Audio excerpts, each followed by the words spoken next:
Hello, my name is Jeffrey Scully, and I'm going to be talking about attackers and attack vectors in the context of hospitals. Last time I talked about the adversary model. This is where you take an exploit and you break it up into assumptions that you know about a potential attacker or what an attacker context might be. The goals, what are they trying to achieve? Are they trying to steal data? And capabilities, what are they able to achieve? This time, we'll be talking more about the attacker and the specific attacks that they would deploy. So for an attack to be successful, there usually has to have an attack side and a vulnerability side. The attack is having the ability to cause an impact, the ability to utilize an exploit. A vulnerability is a weakness or a flaw in a system.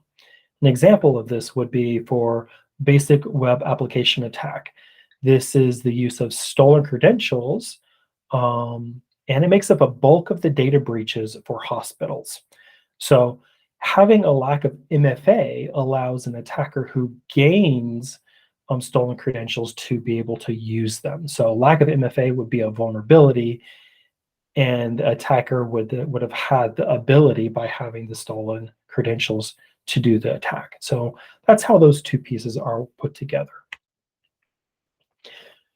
Attacks can be put together into patterns, and this is what Verizon has been doing. And in their 2022 data breach report, they identify two top patterns: basic web application attacks and system intrusions.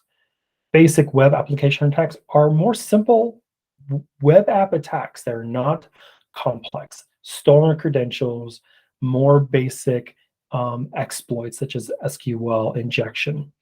But very close behind is system intrusion, and this can involve something as bad as ransomware. So this is in the context of hospitals. So threat actors and their attacks. Ransomware represents a majority of cyber attacks, and the top threat actors external.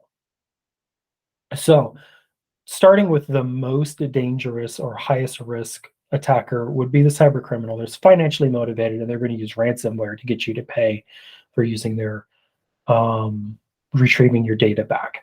They're probably going to use phishing to get the ransomware into your system. The next is insider threats. Insider threats still represent a good risk, a bad risk to the hospital. This can either be malicious by deleting data, or they can do a drive-by attack. This would be a novice employee who goes to the wrong website, and then that website downloads malware to your system. Persistent threats.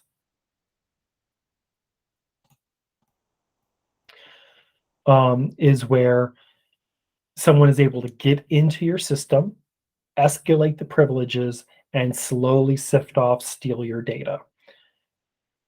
Script kiddies usually wouldn't represent such a high risk factor, but because basic web applications are high risk for hospitals, script kiddies actually have a higher ranking. They're above even the cyber terrorism. Cyber terrorism, this is going to be a little bit less likely, but definitely a potential. But they would have man in the middle, be able to intercept your traffic. Maybe they're a state that's has control of internet infrastructure, or hoarding of zero-day attacks. This 0 days are where vulnerabilities are not publicly known.